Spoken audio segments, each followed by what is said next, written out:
Artists of today, you're existing in the moment of memes and short attention spans, where music sales are not enough.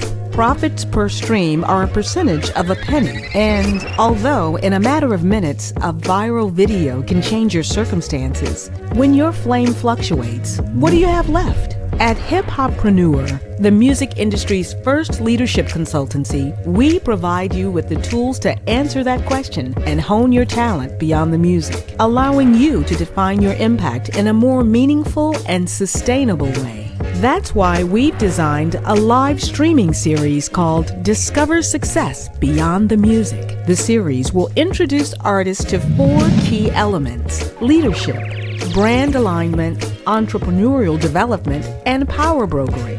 These factors develop individuality and guide as a blueprint for long-term success beyond the mic, outside the art, and the industry. In this new era, leaders have access to places where many artists won't and where brands get left behind. Register now at thehiphoppreneur.com. Hip-Hoppreneur, because artists mature.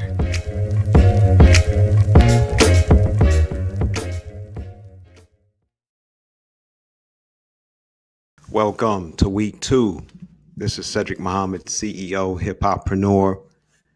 Our focus this week will be on brand alignment. Last week, we started with the leadership profile. I want to thank you for joining us. I also want to acknowledge and show our appreciation to Shindig. Their technological platform allows us to do this every week in a very unique way, and we're excited about it. One note on that, for those of you who participate, you may be a little shy about making your camera and your microphone live. Feel free to go ahead and do that. It will allow you to not only interact with us, but also other participants. So in that way, you're able to do a little bit of networking. Just give it a try. You'll be able to communicate with people. Those of you who are on your phones, that should already be activated, but you have the ability to turn on the mic and the camera. So give it a try. Each week we will try to make this more and more engaging and more about your interaction with one another. So we're broadcasting live on YouTube. Those of you who are seeing us via simulcast there will be able to enjoy what we're presenting. But you won't be able to have access to the same functionality that those who are with us through Shindig. So register each week on Shindig and spread the word. So what is a brand? What is a brand? And those of you who have gotten to know our perspective know that there's a phrase that bothers me probably the most is the culture. And I alluded to it last week. I think I'm going to do just a special turn on the camera broadcast on YouTube next week, just to talk about why I have a problem with the terms the culture and the industry. But next, the only possible term and phrase that's overused more than the culture is my brand, the brand. Exactly what do we mean when we say that? So we'll give you our definition of a brand and what we advise clients on how to think about that term and that phrase and what people are trying to get across when they overuse it. So a brand is really a textual, an audio, or a visual representation, some type of symbolism that connotes or is equated with the attributes of yourself or your entity, the entity that you represent. I'll give you a great example. Most of you from the world of sports can relate to the Air Jordan wings that you see on the sneaker. We've blogged about this. The Air Jordan wings and the legs in the air, it doesn't get any better than that in terms of the symbolism aspect of a brand. It conveyed modernity. It conveyed inspiration, upward climb, progress. And when Michael Jordan won the slam dunk contest and that snapshot image of him flying in the air literally It matched evenly with that idea of an airplane traveling, going places, mobility, making moves. And we have talked about why that's a far superior brand image than that of the king, LeBron James, by example, in an era where people are tearing down hierarchy and are more irreverent. The idea that one person would be a king, even though it's a very beautiful term in a motivational sense to call yourself a king, and that's what you really are in essence, in your individuality and your unique nature. People don't want to really relate to a king. So that to me has been one of the missteps in the brand alignment of LeBron James. And it continues to be an issue the older he gets in his career. Next, a brand is not an image. An image it's the first impression people have of you based on appearance and the meaning that they assign and project to that appearance. So a person in a suit, business person. Okay, that's an image. Generally speaking, it's not a ironclad opinion. It's not going to last forever, but it's an impression. And you can think of it in terms of a silhouette, in terms of a certain look. Lastly, a brand is not a reputation. Reputation is the consensus opinion that people have of you tied to words, actions, and deeds over time. That's the key thing, over time. And it returns to quality. So you may have the reputation for being intelligent or reliable. And consistency is one of the 2 or 3 most important attributes that a person could have. So over time, your reputation can dominate and become more important than the image that you have or the actual symbolic brand. So that's a rough sketch. There's a lot of science, there's a lot of art that goes into that. But most people have a brand misalignment problem. And this is increasingly a huge issue because the brand is becoming more valuable than the art. The actual sale of a picture, the sale of recorded music does not produce the level of value or even equity as a brand. So Rihanna is a good example of someone who has a really good brand alignment. You really don't see Rihanna do anything that you don't think is consistent with who she is. I think Beyonce is less so. I don't think Beyonce's ability to generate conversation in some ways surpasses Rihanna, but I think Beyonce at times, because she came out of the era a little bit before Rihanna, where the artist was elite, portrayed to be inaccessible, there was more mystique built around them. I think it's harder and harder for her brand to become an alignment. Solange, great brand alignment. So you can see the juxtaposition between Solange and Beyonce. Beyonce's a bigger star, but Solange to me has more long-term potential in terms of the brand alignment. There's intellectual charisma, there's an artistic statement, there's the elevator incident. All of that feeds into, when you think of Solange, you think of a lot of dynamic and robust qualities personality-wise. So if you have a question on that, you can begin to just type in a text and we can accumulate those and get ready to respond to those. But I want to bring up a PowerPoint. Really, it's not a PowerPoint through the Shindig platforms. It's more of a PDF. I want you to think about the music industry and how limiting and confining it can be in terms of a brand. So, got the story of 2 worlds, contract and contact. That's the way we like our clients to think about it. The music industry is a contract. An individual who has a leadership profile, has great brand alignment, they're constantly in contact with people's senses, different spheres of influences, people across geography. So we're exploring the tale of the contract approach and the contact approach in the music industry.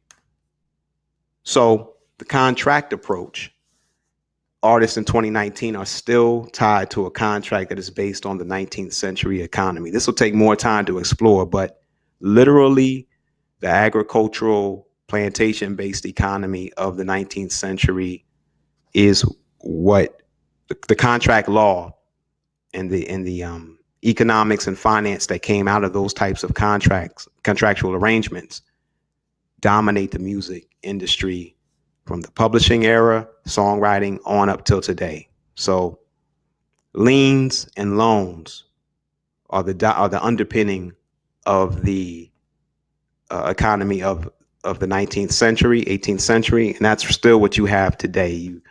You put out an album, you get an advance, it's recoupable, you don't really make any money, and the accounting tricks, the gymnastics that are played, all of that goes back to that era. But we're experiencing a decline in revenue under that construct, pressure on sales, meaning it's harder for you to sell something than ever. You could still sell things, but you got to work harder. You got to be your own PR team. You got to do your own marketing. Low assets, meaning at the end of the day, the trademark belongs to someone else. If we're going to talk about intellectual property as assets, the patents, the trademark, all of the intellectual property, copyrights, in some cases, are obviously sold as you move on in your career, dealing with publishing and the master recording. And you have high costs. I mean, just look at what it costs to actually carry that burden. So the expenses for making an album have come down, but you're expected to be the one to pay it and to deliver it. And then there's a limited funnel with an open end, and we go more into that with our clients. But the idea is you have a very limited way to make money in that contract, and it's going to revolve largely around your music and whatever you sell in a 360 deal, or give the record label a right to a revenue share in, whether it's endorsements you may do, or say it's a movie or speaking engagements, whatever you entitle that record label to have their hands on. You're still limited because at the end of the day, the primary activity is going to be music. So that's the contract, ball and chain. Then we break it down in this. There's no real path to freedom. There's only two options. So you could either have a great lawyer. Everybody takes great pride in being lawyered up. But what are you really saying if you need to lawyer up? That's a lawyer who can limit the pain of the constraints of the contract. Or politicians who move at a snail's pace and eventually someday modify the contract. So you see there was just a copyright law that was passed at the end of 2017, I think. And that just marginally changes the royalty levels that are paid out. So if you want to rely on a lawyer or a politician to change the contract of the music industry, you'll be waiting a long, long time. And a good lawyer really is only rewarded for creating a loophole or adapting or come up with some little minor innovation that makes a bad situation a little bit better. When you get a lawyer, you're really also paying for the connections that they have. So the contact approach is the new era. And you see the woman on the scooter with a little moped. Looks like the industry doesn't define who I am and where I go. You would never tell a record label that. Like, that's not a starting point in the contract approach. So you have an increase in revenue.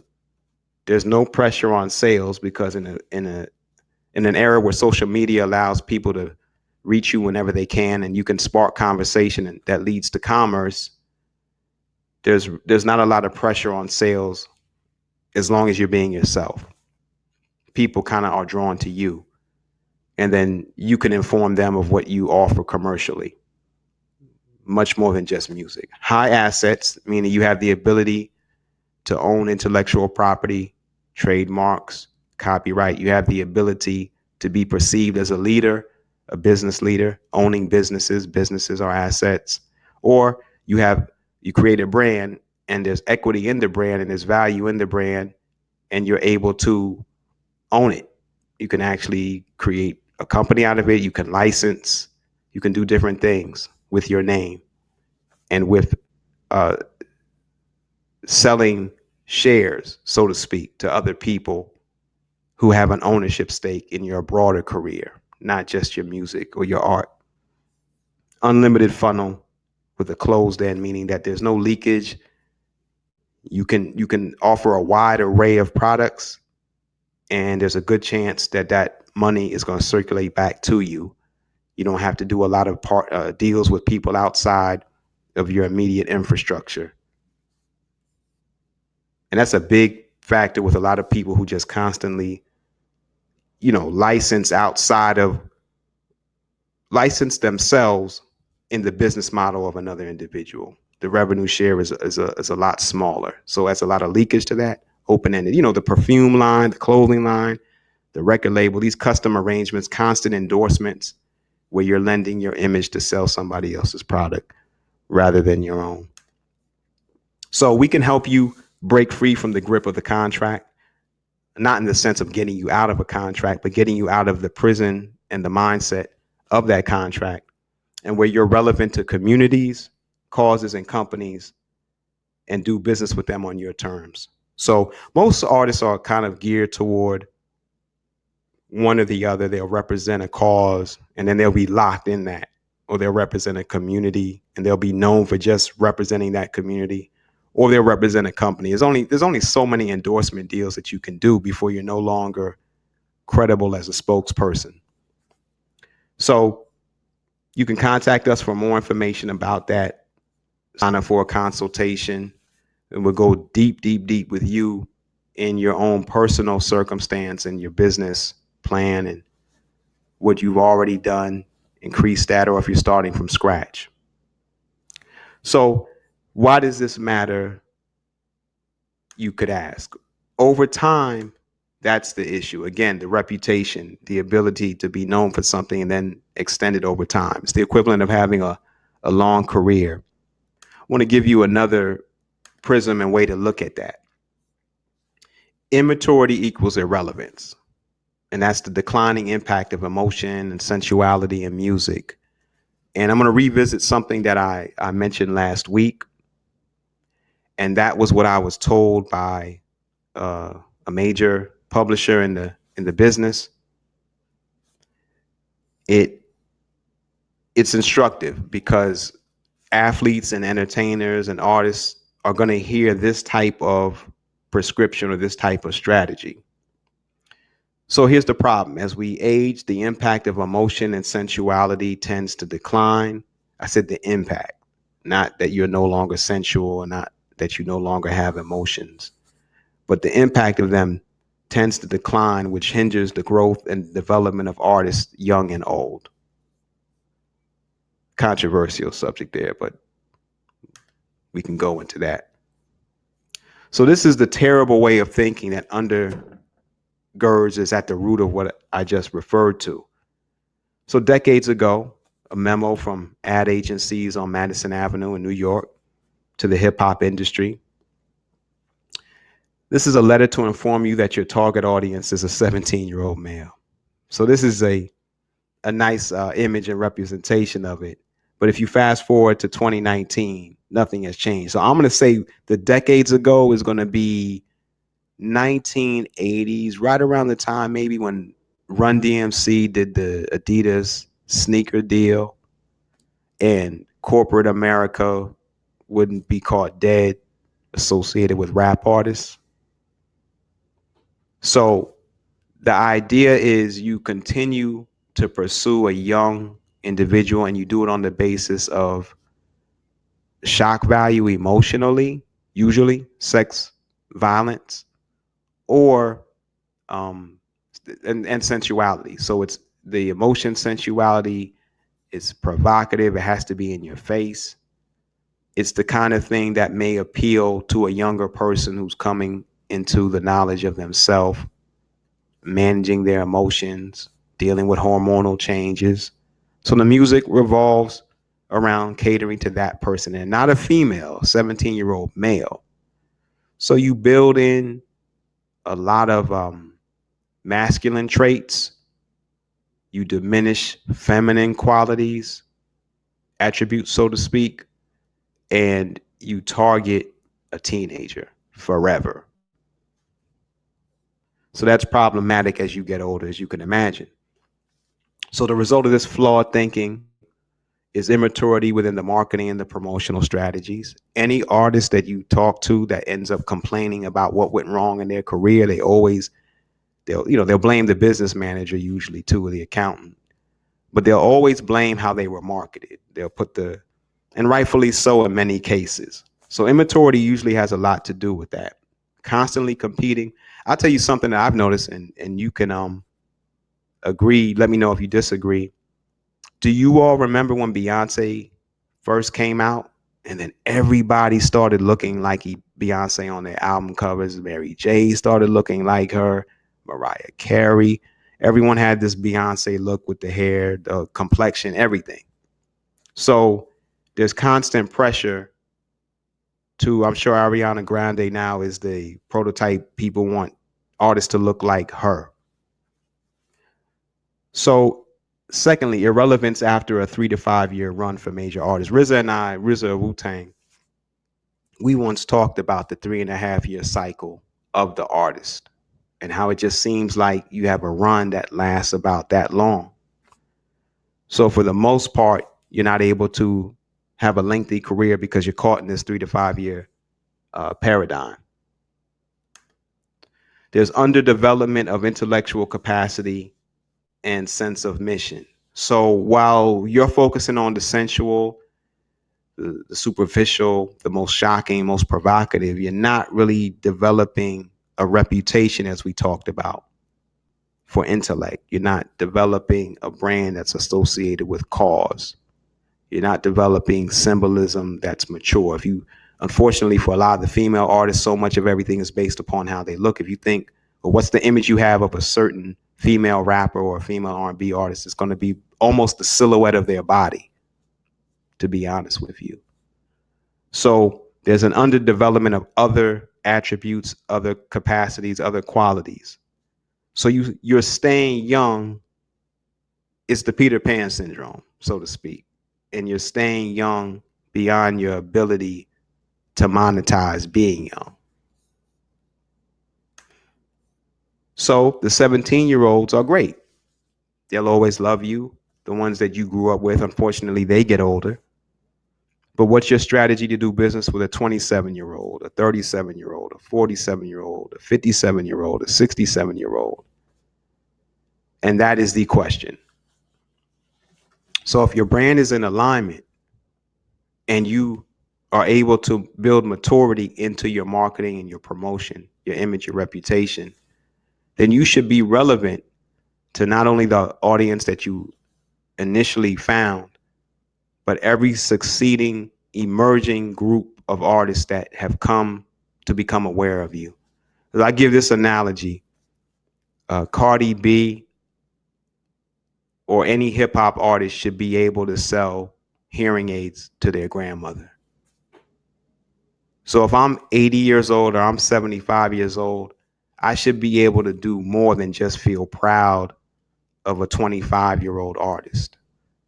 I should be able to have a conversation with them in a way that's most relevant to my everyday life and circumstance. And a need or a want or a product or a good or a service that this young person may bring to my attention that fits my station in life, I should be able to see them as connected and relevant in that sense. So why don't you see younger artists selling products to their grandparents or their parents? So we have something called the kinship power plan, where we walk artists through and clients through all of the connections of kith and kin and how their art is relevant or irrelevant to that particular strata or that particular aspect of their reach or their family or their extended family, their audience, or the family of their audience. Think of all of the hip hop artists that sold books, that still sell books with their intellectual capacity. Or if you hear about an athlete reading a book, it drives book sales if it's authentic. So that is our call. Visit the hip-hoppreneur.com and we will engage in consultations around that. So let's give an example of this. You all know I love sports. I go hard with the sports analogies, but I try to make them relevant. We just did a turn on the camera session referring to what happened to KD. It's absolutely 100% connected to what we're talking about tonight. KD has a brand alignment problem, and he's now a sympathetic figure, but he's been marketed as a villain. He's built up a reputation competitively as a villain. He went from the MVP. He won the MVP a few years ago and brought everybody to tears, and how he honored his mother.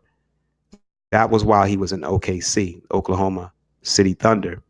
And then he went to go play with Golden State and began to become more contentious with media. The relationship he had with media became more combative. People detracted from his accomplishments because he went to a winner. They called him a front runner. And he was so good that it began to look like it was unfair playing Golden State. So now, with him being injured, all that changed. I was in Toronto in the arena, and like I told people in our broadcast, the side of the stadium that was cheering him when he got hurt, they were cheering for him being hurt. They were happy over him being hurt in Toronto. By the time he had walked across the court or had been helped across the court, he had become a sympathetic figure. The other side of the stadium are the ones who started chanting KD. It was not the group that initially was cheering in joy that he was hurt.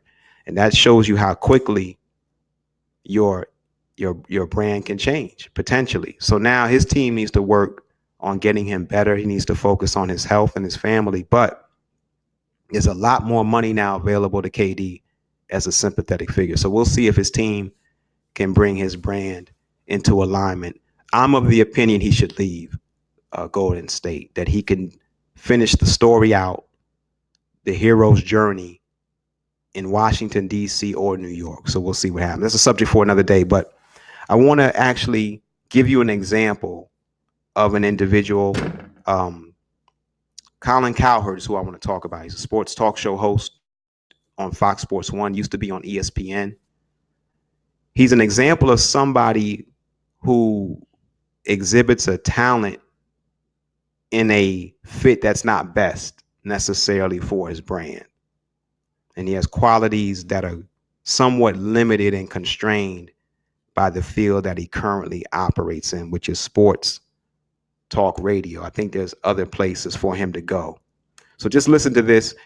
If the audio is not totally 100% where you need it to be, you can turn it up on your dashboard.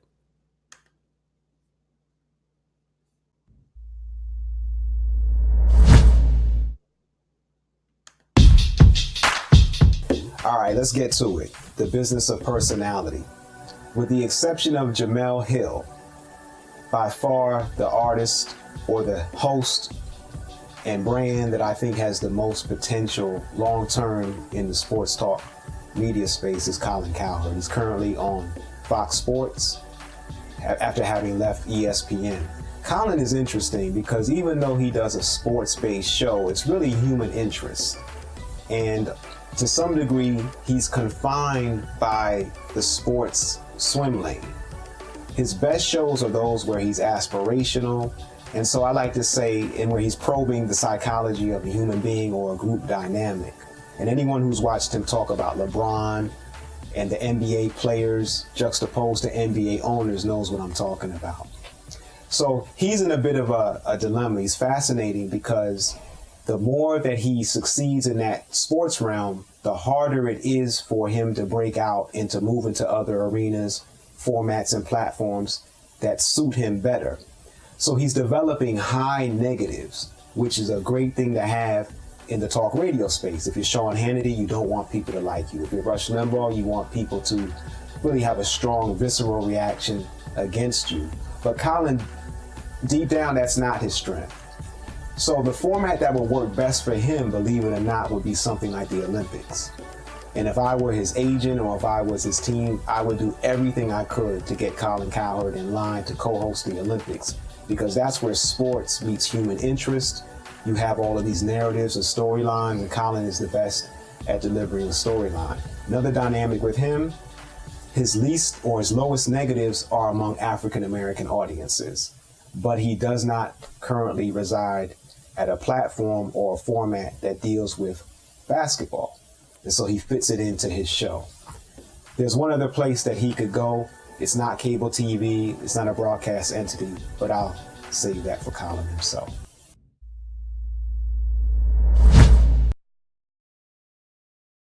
Okay, so that is a glimpse of what we do, the business of personality for our clients. So Colin Cowherd is not really a sports talk show host. He's a master storyteller who can place a protagonist in a story arc in a way that connects universally with human interests. So sports is his base, but his real gift is storytelling and making people feel emotion. And so that's why the Olympics would, in my opinion, be the perfect place for him, as well as an environment where the African American, the Black American community that is favorable to him would have more moments of contact with him.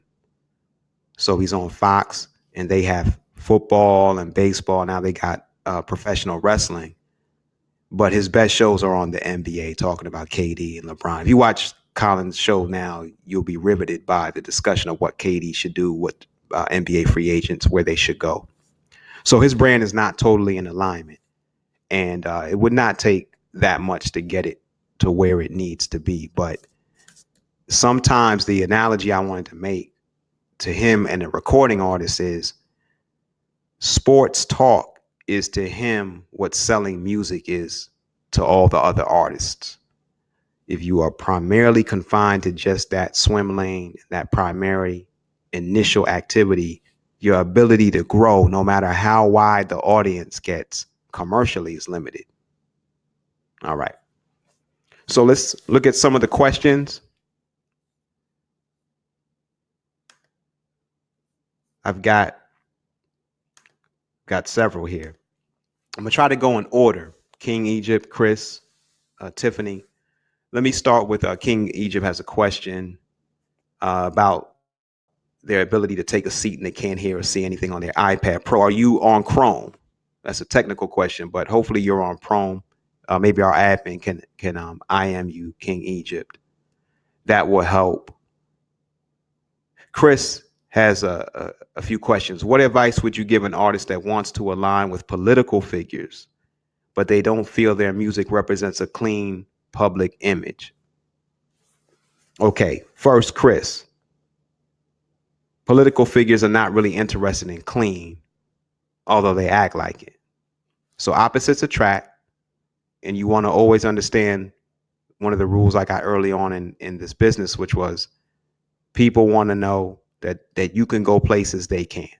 So the fact that you're clean, that's what they're supposedly are. And we know many politicians are not clean, but they don't really want another clean person. They want a person who maybe has a little bit of mud on them, who can get them people that are in the mud themselves without destroying their clean image. So my advice to an artist who wants to deal with political figures is focus on the issues that politician cares about the most. Study their electoral success or their ability, their performance in elections. See where they were weak. That will show you where they're the most insecure, and see how your brand connects to the community that they need to reach the most if they're going to have a victory in the next election. So connect the issue, their success or their failure in an election, to a specific group of people that your music and art is relevant to.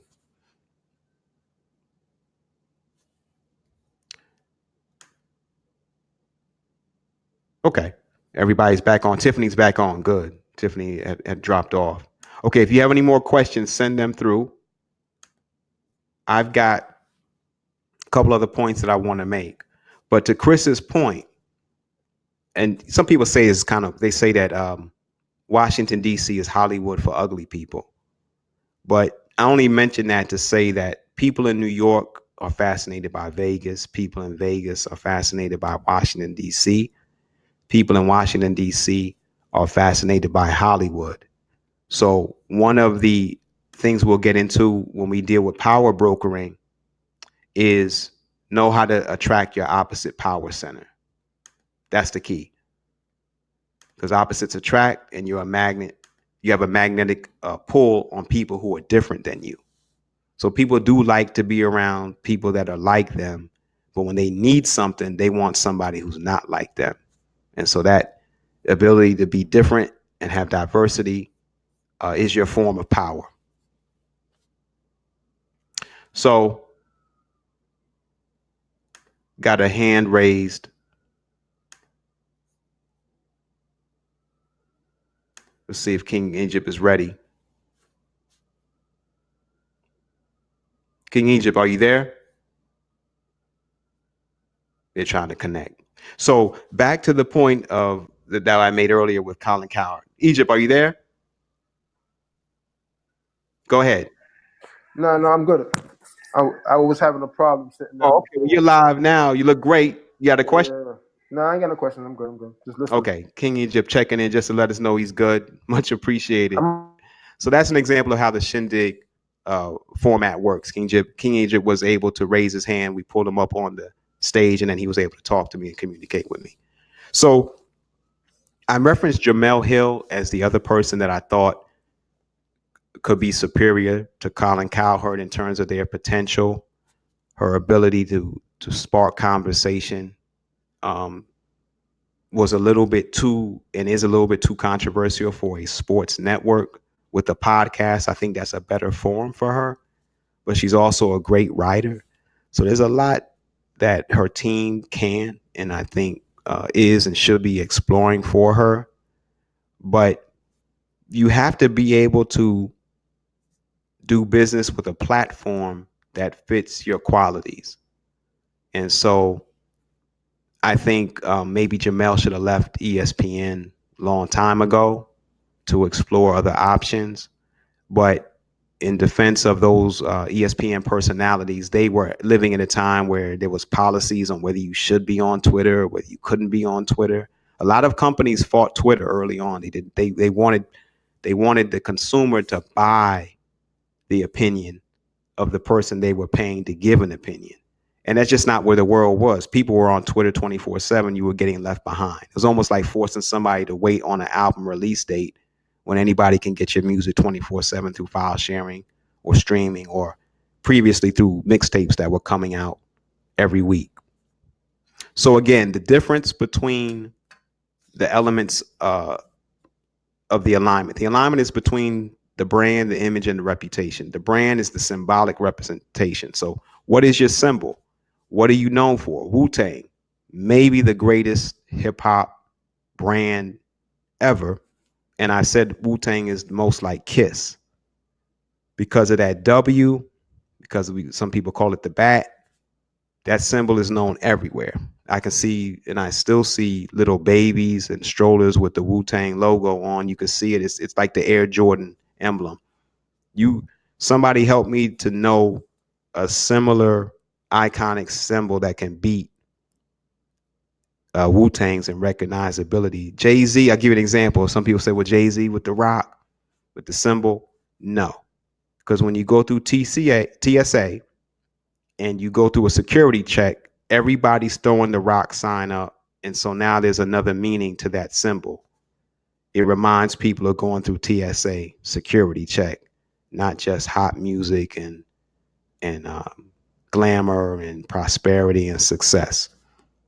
So if you have another nominee for a great brand or historic iconic logo or symbol, send that through. But Wu-Tang, to me, I couldn't think of a better one. I'm biased, obviously, but that's a great one to think about. Then the image, what's going to be the first impression And appearances, people do judge on appearances. So what's the strength of your appearance? What is the meaning that people often project upon you based upon an appearance? And I don't necessarily always mean look. I mean the first thing they see or hear about. What type of meaning gets projected onto that? Chris asked a great question in terms of artists that may be known one way and politicians have another image, clean. So there was a lot in what Chris asked about, because he was able to see that politicians have an interest in appearing as being squeaky clean, so to speak. Incredible artists often are not. And a brand is not a reputation.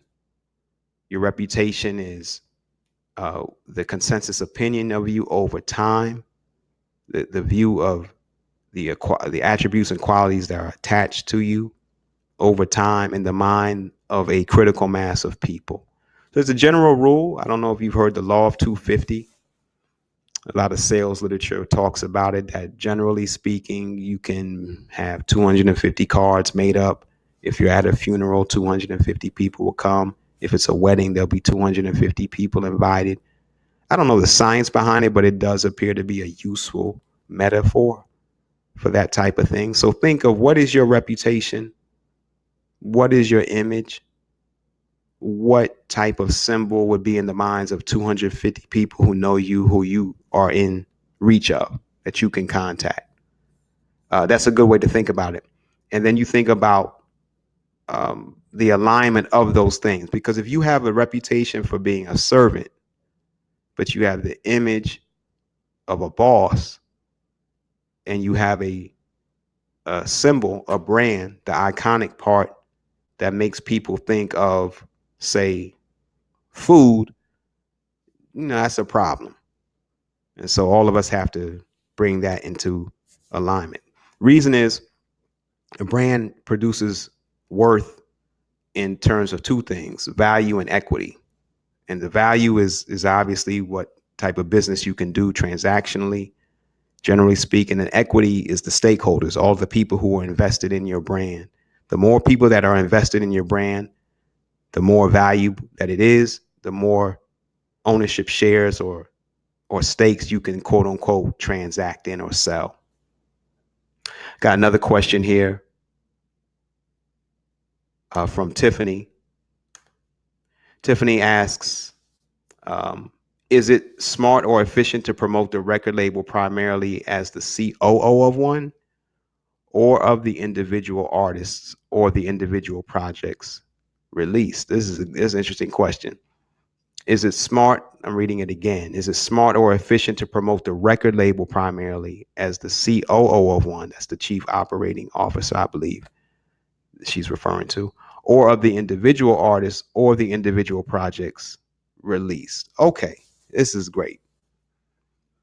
So if you have a record label, you have a crew, you have a roster of artists, and you have albums. So just to interpolate and flip Tiffany's question, it's a brilliant question. And what she's asking is, what do you lead with? So we'll keep it in the context of the brand discussion.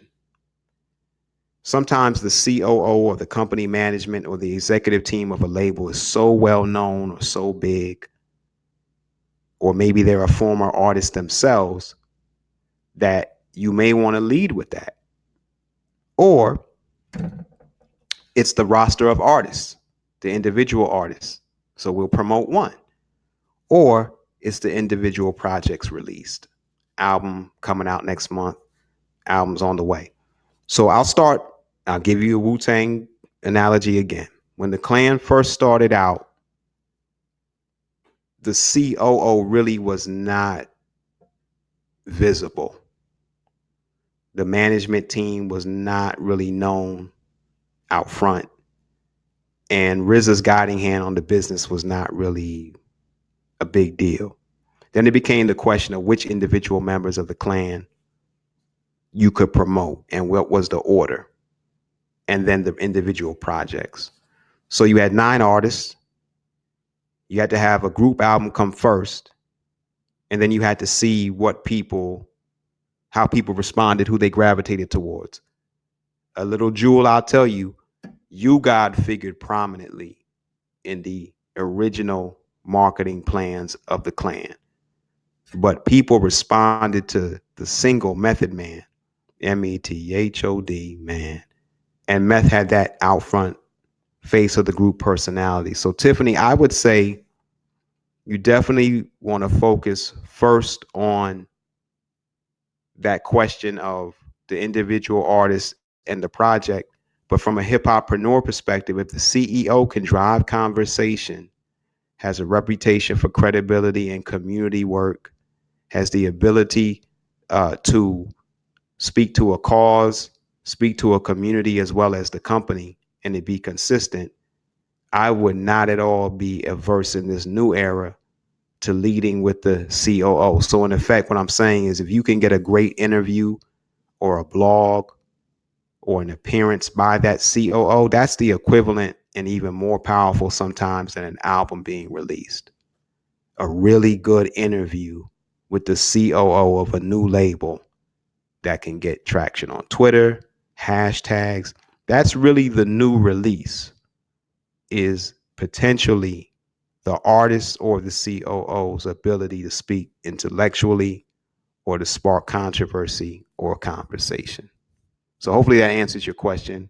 That's a great question. Thank you. So if you have any more questions, send them through. I want to give a look at the actual service outline of brand alignment. We call it a deck. And on your screen there, you have it, brand alignment.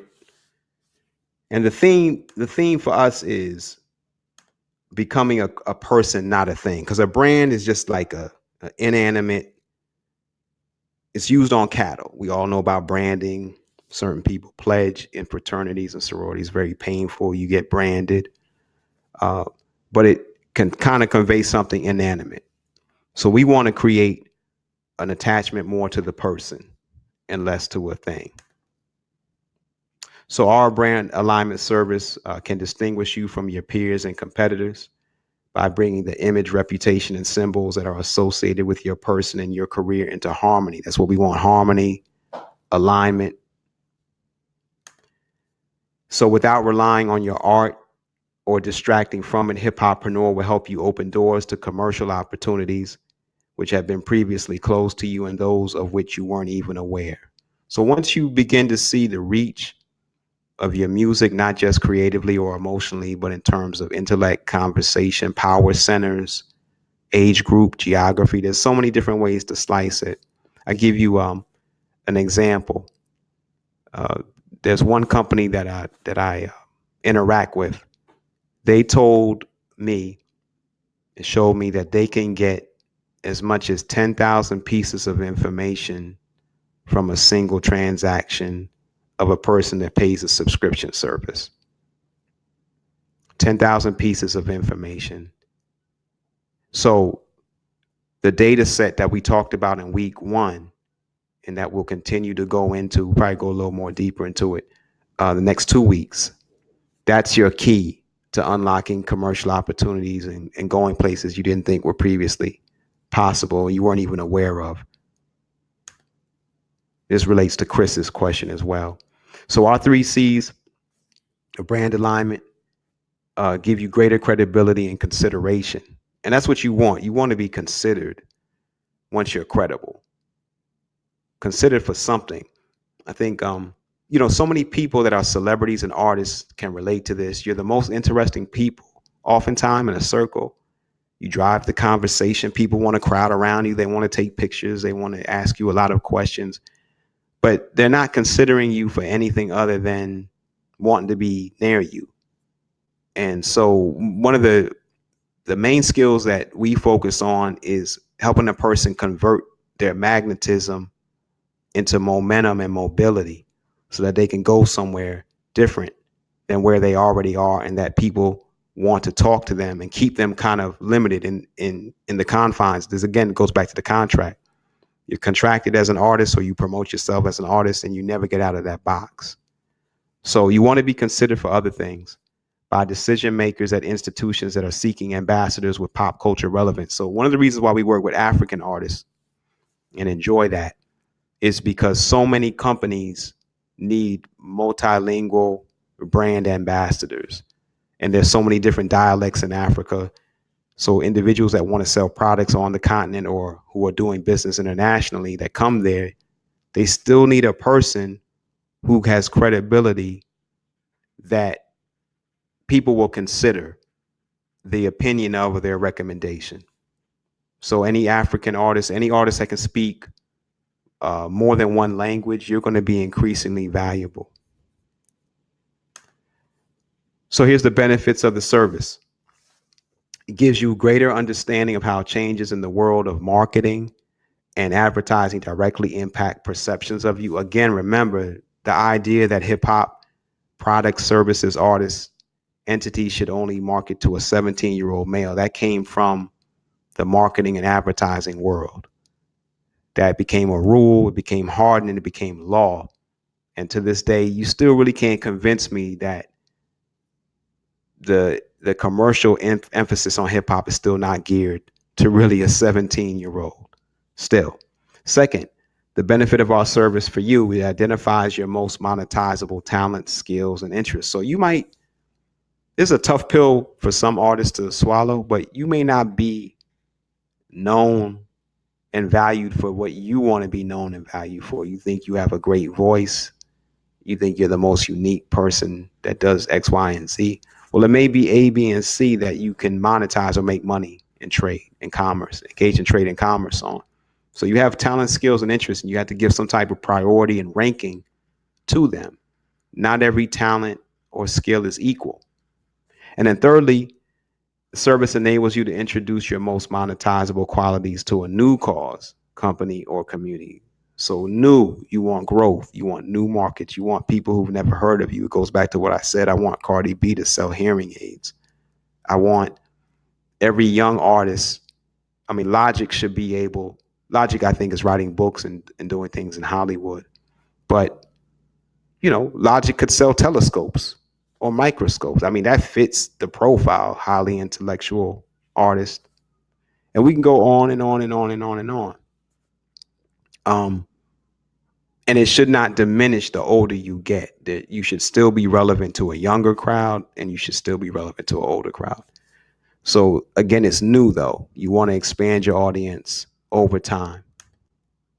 And so as always, each step combines 1 hour of consultation with 5 hours of application to deliver a significant and specific result.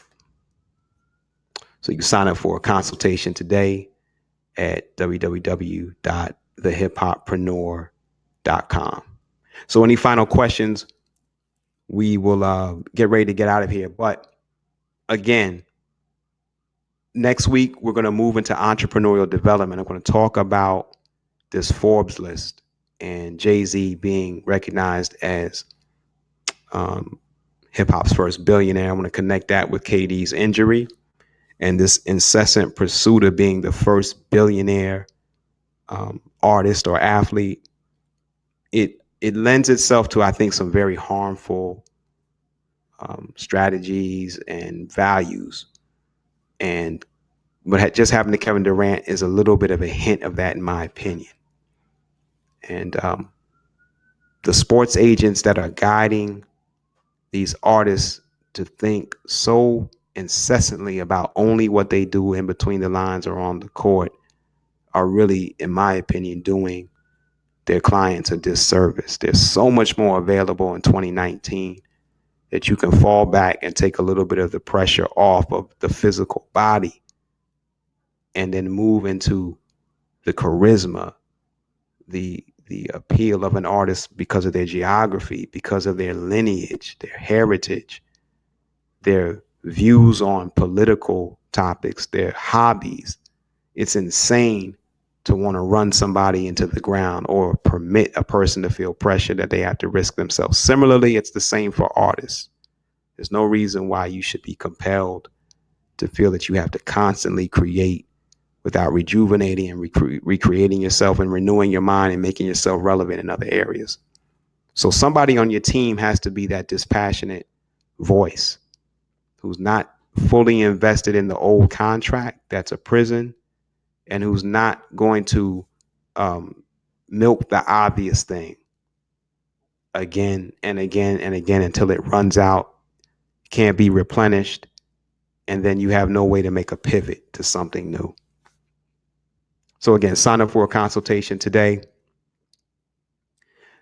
June 19th, 7 p.m., entrepreneurial development. June 26th, 7 p.m. These are Eastern times. We have power brokering. So that both of those will be exciting. So it's been a pleasure. I'm Cedric Muhammad, CEO, Hip-Hoppreneur. You can follow us on our YouTube channel, all of our Twitter properties, social media presence, Facebook, etc., the whole nine. And I look forward to serving you. And again, the two slogans, a couple people have asked me about that. Hip-Hoppreneur, because artists mature. That catchphrase is built particularly around what we talked about tonight. Maturity is something that we embrace. We don't run from it. You should make more money the older you get, not less. And then you make music, we make leaders. A couple people told me that they felt that was a little harsh. But no, you need somebody in your circle or on your team who's not trying to get, I don't want to say the phrase that was mentioned about Puffy being all up in the videos and all that. It's funny to me now, but it wasn't really funny at that time. So I won't go there. But the point is, you don't want everybody on your team competing with you artistically, or having the thought in their mind that one day, they might actually have some level of envy and jealousy. You want somebody who just want to focus on this other side of you that needs to be developed. That's what we are at the Hip-Hoppreneur. So again, thank you so much for joining us. Same time next week. Signing off, Cedric Muhammad, CEO, the Hip-Hoppreneur. Thanks.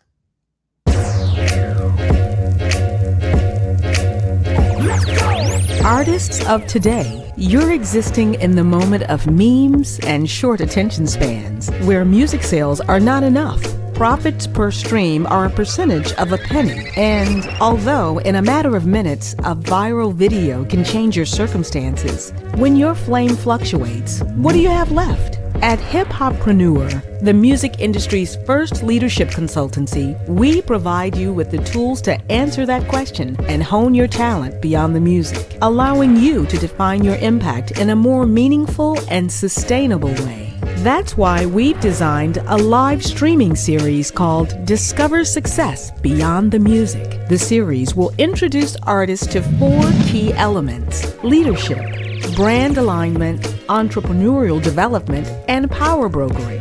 These factors develop individuality and guide as a blueprint for long-term success beyond the mic, outside the art, and the industry. In this new era, leaders have access to places where many artists won't and where brands get left behind. Register now at thehiphopreneur.com. Hip-Hoppreneur, because artists mature.